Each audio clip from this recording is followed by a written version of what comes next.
Welcome to another edition of the Insider Recruit Scoop. I'm Jarret Johnson. I'm joined by the mighty Joe Yeager. Mighty Joe, man, how you doing? Hey, doing good, Jarret. How you doing? I'm good, and recruiting is going so nice for the Red Raiders right now. Obviously, football, they signed a pretty good 2020 class, off to a great start, the 2021 class. I want to talk basketball, all right? If you insist. Yeah, I know. I'm pulling your arm there, making you talk basketball. But let's talk about the 2021 class. Bottom line is 2020 class, best ever again. Tech's going to have to sign like a top 5 class to top it in 2021. I don't know. I know they're in on some great recruits. There's one guy who I think could get that done for them. And he would be really hard to top, that's for sure. It's like the top of the mountaintop is Jonathan Kuminga, the #1 overall player of the 2021 class. There was talk about him possibly reclassifying to 2020. Bottom line is, if he's 2020, 2021, 2022, whatever class you want to say, he's the #1 highest rated guy in the country. So he's it. And to kind of give you an idea of what a perfect fit he is for Texas Tech, he's a 6'7" versatile wing who can play all over the court. He can do just about everything. So pretty much what Chris Beard always looks for, right? A guy who can switch on defense, guard a lot of guys, offensively can do so many things. And then, of course, you have the family connection with his older brother, Joel and Tomboy, being here. There's been a lot of chatter with Joel going through the nonsense with the NCAA and all that, and how Tech went to bat for him. And Joel actually kind of mentioned on Twitter just how thankful he was from Tech. And, Jonathan Kuminga kind of jumped in there saying, like, hey, 2021, we'll see. Maybe they both will play together. So if you can get add Joel and Tomboy and Jonathan Kuminga to your roster, I mean, you're on your way to competing for a Big 12 title just with those two guys. You know what I mean? Mix three or four other guys in there who can play, and you got something there with this coaching staff here at the USA. So I guess my question for you, Joe, is are you ready to kind of let your mind wander at what could be, or are you pumping the brakes on that? Yeah, I mean, look, it's not that all that far-fetched. Really I don't think. I mean, you look at who Tech is signing, and has signed. You look about Tech playing in the national championship game. You look at his brother being here. You look at great fan support, top facilities, and we've got the new facility, the practice, which will be up. The Womble, exactly. Kuminga would be here. Kameena would be able to enjoy that for 1 year or whatever, or depending on what the NBA does with their rules and when that goes into effect. I mean, this is, why wouldn't he want to come to Tech? Everybody talks about Duke and Kentucky and so forth. Yeah, I suppose they have a pretty good crack as well, but no, I think it's a possibility. The interesting thing is a couple of the picks that were going for LSU and Duke, and I think one for Kentucky, like 3 of them switched to like hazy or undecided, the 24/7 Sports crystal ball picks, which also grabbed my attention. So, and another thing, I've just been assuming that there was probably a really good chance he was going to go pros somewhere, for that year before going to the NBA. But these things just kind of ebb and flow, and right now the ebb and flow is that may not be the right idea, because some of these guys like RJ Hampton are going out there and not having the kind of experience that's helping them go up draft boards. So the idea right now, just we'll see in 2021, but for now, is to go to a really solid college program where they can get you ready for the draft. And man, Chris Beard right now, his record is flawless in terms of developing talent, for the NBA draft. All right, next guy I want to talk about, we talked about a lot on this, is Harrison Ingram. He's a guy Tech's recruited really hard. He's from Dallas St. Mark's, #1 recruit in Texas for the 2021 class. I believe he's 16 last time I saw overall. He just picked up an offer from North Carolina, actually, just this week.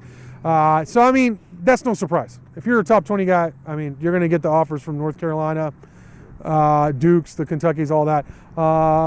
Look, he's supposed to come out for the Kansas game in the season finale. He's supposed to take an OV to Tech. I just feel like if Beard does his thing, they have a really good chance. I think I'm more concerned about Stanford right now than I am North Carolina. I've just always heard that he likes Stanford. He goes to a really prestigious high school in terms of academics already. It's a good student. I mean, Stanford checks a lot of the boxes in terms of they have history of success in basketball. Obviously, it's a beautiful place, great academics. I mean, it makes a lot of sense for him. But so does Texas Tech in terms of his basketball needs. What do you think about Ingram? Yeah, well, that's an interesting pairing, of Tech Right. and Stanford. Yeah, I mean, maybe one of the things that could be working in Tech's favor in this regard is that Jared Haas is the coach at Stanford. All right, he's been there a few years, and he hasn't really had a great deal of success. I think, maybe felt a little bit of heat. This team is probably his best team, but they were doing a little bit better earlier in the year. They've been kind of hit and miss and struggling a little bit lately, and right now they're not even projected to make the NCAA tournament. Okay, Texas Tech most definitely is. Right. So, I mean, it may be one of those deals where he's kind of weighing basketball versus academics, blah, blah, blah. But, I mean, if he's planning on being like a one-and-done sort of a guy, and he's not planning on sticking around for 4 years and getting his degree, then I don't know exactly where the academics figures in. If he's just planning on coming back and finishing up his degree later on, who knows? There's all sorts of different things to contemplate. But I mean, if it comes down to a basketball decision, then it's really a no-brainer. I mean, I think it's got to be Texas Tech, and for what it may be worth, I mean, you got the relatively local school versus going way on out to the West Coast. I don't know how he would be considering that, if that's something that he's really considering at all. But if it is, and he wants to stay relatively close to home, then again, Texas Tech has the advantage. Yep. Another Texan guy I want to mention, and we've talked about, I want to give you an update, is Manny Obaseki. He was supposed to visit for the Kentucky game. He told me he had a scheduling conflict.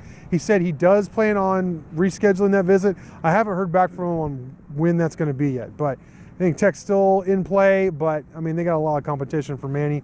And honestly, Manny's got a lot of competition in terms of spots at Texas Tech. I mean, it's just the way the Red Raiders are rolling. It's crazy to say that, but a combo guard out of Allen, Texas, he's 6'4", really good both ends of the court. He's improving his jump shot, which has kind of been the knock on him, is not the best jumper, but the games I've seen, that's been coming along. I know he's been putting a lot of work in it. So he fits what Tech wants to do, but there's just a lot of competition for those spots. I mean, he's the third guy listed. I think he's like a top 20, top 25 guy in the country. So that's where Texas Tech is now. It's crazy. Let's see, Gerald Colbert is a guy I actually recently caught up with just a couple of days ago. He's very much still interested in Tech. He said he hadn't been hearing from them quite as much recently, but he still plans to visit. He knows Tech's been busy with their season and everything, but look, he's a center. Tech needs big guys. He's another Texan. He's a top 30 guy, I think. Yeah. I mean, or maybe even he may be better than that. Maybe top 20. Yeah. He's a guy everybody wants, basically, and Tech certainly is one of them. But once again, only so many spots. I know they have used a lot of resources in terms of going out to see him and recruiting him and spend time talking to him. You just got to see if that picks up and gets really heavy. That's when you know they really want someone. When the guys are, I talk to them as much as they're allowed to, and that's right now that's not the case with Colbert, but he is interested, he said. So another guy I'm interested in, and he mentioned Tech in an interview with a national guy for 24/7 Sports relatively recently. I know you're a big fan, Joe, but Deron Holmes out of Arizona, what's the scoop on him? Another big guy. Yeah, he is, and he's a guy who he's a tough basketball player, and he plays with an edge. Okay, and I think that's something this program needs a little bit of right now. You had it with that national runner-up team.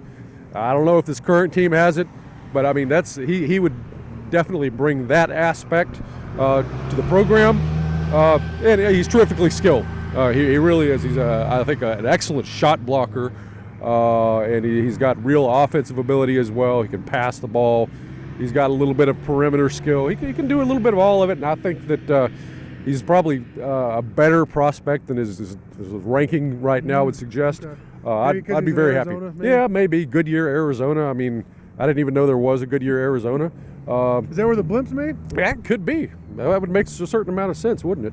Although, come to think of it, I thought that was like Akron, where Goodyear Tire and Rubber is in Akron, Ohio. But maybe they outsourced I have no idea. to Goodyear, Arizona. I don't know. We'll have to look that up. But, yeah, this guy's definitely no blimp. He's more like a fighter with full guns and missiles and everything like that. And so, I like what I see out of him. I'd be happy if Tech signed him. All right, the final guy I want to mention is Jalen Tyson. He's a guy he actually visited for the Kentucky game here at the USA.